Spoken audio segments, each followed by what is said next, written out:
Welcome to the Physiotherapy Sports Clinic. I'm Simon and this is Pat, our patient today. What we're going to talk you through today is how to release the TFL, the tensor fascia lata, you can just call it TFL, the glute med down here, and then the piriformis, and also sort of a collection of little muscles we call the external hip rotators. Now, this area is notorious for causing heaps of problems. You get sciatic nerve impingements through here, you get twisted sacroiliac joints and sacrums, you get jammed up lumbar spines, you get knee problems, you get foot problems, you get all this kind of stuff through here. And especially, or even impinged hips, of course impinged hips because it's right in that area.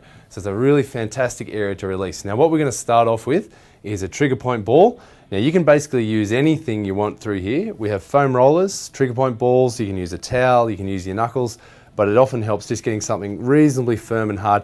Now we're on a soft sort of bed here today. You can definitely get down on a carpeted ground or even a floorboard ground to get a bit more oomph into your hip, right? So what we're going to start off with, we're going to put this down underneath. Now, the way to find this muscle, it's a bit tricky.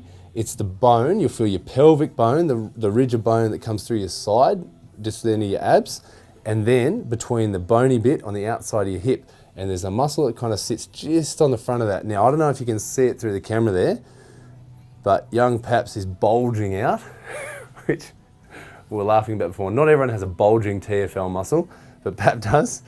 But it doesn't matter. It doesn't matter who you are. It still gets very, very tight. All right? And it can lock forwards. It pulls your pelvis down and forwards and sometimes flares it out. And it has a big effect on your ITB right down the side of your leg. So what Pap's going to do, he's going to roll onto it a little bit. Now it's probably going to disappear a little bit underneath in there because he's got to go. It's a funny sort of angle. You can be front on like that, but to actually get in there, you kind of got to get on that sort of 45-degree angle. So he's sort of moved away from the camera. That's good. Okay, so he's digging in there now. When you're trigger pointing a muscle, there's a couple of ways you can do this. To start off with, you can bend this leg up like that, and you can take a bit of the body weight off. Now he's set this up really nicely. He's got it on his elbow and his hand here, and he's got his foot taking the body weight off so you can control that. Yeah? So he's controlling that really well. It's a nice place to start, but when you are trigger pointing muscles, you kind of got to push into them a little bit because you need a bit of oomph, you need a bit of power, otherwise they're just not going to go anywhere. It's sort of you got to get a little bit of pain to get some bit of a result out of this, all right? So he's digging into that. Now what you want to do, you want to feel around for a tight little muscle fascicle, and you'll feel kind of ridges in the muscle. And if you can just roll onto that, and you can feel through here, he's got one there, right? And now it's a pain, it's a dull achy sensation. Now what you don't want to create is pins and needles shooting down your leg. Often with the TFL muscle, it's a muscle that causes a thing called pseudo-sciatica. So the trigger point referral, you're going for a bit of a referral, but you just don't want numbness and blood flow restriction, but you will get a bit of referral. This pseudo-sciatica can actually cause what feels like a kind of a spreading band, a bit of pain down your leg. It's actually quite a nice thing to get, so don't be freaked out if you get that. You just don't want to kind of make your whole leg go numb, or have sharp shooting pain going through your body, or get sweats and all this kind of stuff going on. You got to gauge this. You got to push into it and just feel. Let your body feel its way through it, okay? So what Pap's doing really nicely, he's rolling around on it, he's finding his little muscle fascicles, and you really got to hold them. You got to hold them for like 20, 30 seconds at least, sometimes up to a minute. The pain will subside, and then you can push into that little ridge, that little muscle fascicle, and find another bit, which he's doing perfectly here. That's it. And now what he just did beautifully there, he increased the weight. He lifted up his foot, he put his leg on top of the other leg, that gives him extra force down through the ball there, and he's digging into that muscle. And it doesn't show much on the camera, but he's getting a lovely release through his hip right now. Okay? Beautiful. Now, what he can do here, do you want to flip over for me, face the camera that way? Cool. What we'll do, we'll go the other hip.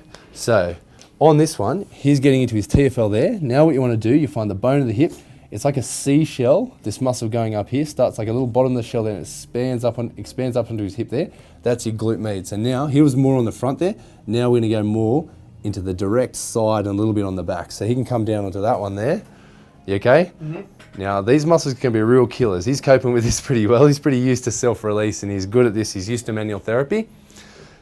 This is great for everyone, great for any office worker, any athlete, anyone who does anything basically is gonna get tight through these hips.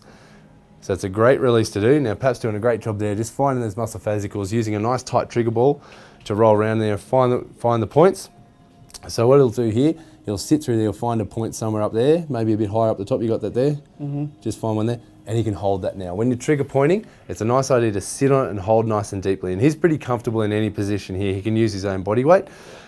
He's got his arm off the ground, he's holding it. You need a bit of strength to do this, so sometimes, if you're on this funny angle where you're sort of sitting back on your glute, you can put your other hand back down on the ground, and you can do that there and just take a bit of weight off, okay? So like I said before, you hold these for about 20-30 seconds at least, sometimes up to a minute. The pain will be quite intense for that first kind of period, and then we'll back off. And as it backs off, you can just push further into it, just around the area, until you get a nice release. And I wouldn't do this for probably more than 3 or 5 minutes at a time. You've got to get up and get moving. And he's doing a lovely little clam there, opening up, working the muscle, which gives yourself a lovely fascial release as well. Jump up. So a piriformis, spin and face the camera. So a piriformis is a lateral hip rotator. So you've got the outside of the hip here. This is called the greater trochanter, which is where the bone from the outside of the femur runs. And then from the back of the sacrum, you've got a whole bunch of muscles in through the pelvis that attach out onto here.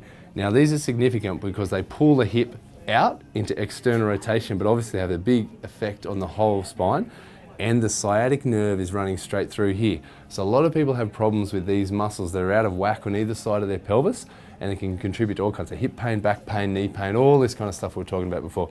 So to really get in this, a nice way of stretching is to get right on your bum and dig the ball into the back underneath that femur and give it a bit of a stretch at the same time, okay? So we'll try to do that now. Okay, so a nice way of doing the piriformis, a really gentle way of starting off is legs straight on the bed, supporting all the weight through your hands and gently lowering yourself just onto the back of that hip there, just behind the bone that comes off the back of your bum there, okay? And you'll find the point, you just got to roll around. Pap will start doing this now. He'll just roll around and he'll find these tight little muscle fascicles. He's going kind of expanding that muscle along its length because it's basically coming straight across the back of your hip. And he's going to roll around there and find a little release. Now, it's a nice way of doing it. You can either get a fascia release where you push through it nice and slowly, or you can find that little, you'll find these bumps and little muscle fascicles that are firing off in there. And you can find there and just hold it. He's doing nice and he's going to trigger point that pretty well now. All right, so the progression of this, adding a little bit more weight on, he's putting a stretch on the back of his hip here, and he's going to go in there, he's going to find that release again through here as he's stretching out the back of his bum. He's digging into it, he drops his elbows, he puts a bit more weight on it, and it's just about finding that resistance, finding your comfort level. You want to push into it, it's going to hurt a little bit, it is, that's the truth, but you just have to manage it, and you don't want to hurt yourself beyond what your nervous system can take, okay? Then the last little bit that we'll do here, we'll just start frictioning through the muscle. You can actually go up and down and through the back of the hip. It's nice to just friction up and down through the hip and get a nice release straight over the muscle and break up a bit of the tissue. Sweet? All good. Thanks for watching our clip today. I hope you really enjoyed it. We're going to be doing plenty of these throughout the year, so make sure you stay tuned to our Facebook page, and you can get there via our website, physiosportsclinic.com.au. We'll see you soon. Cheers.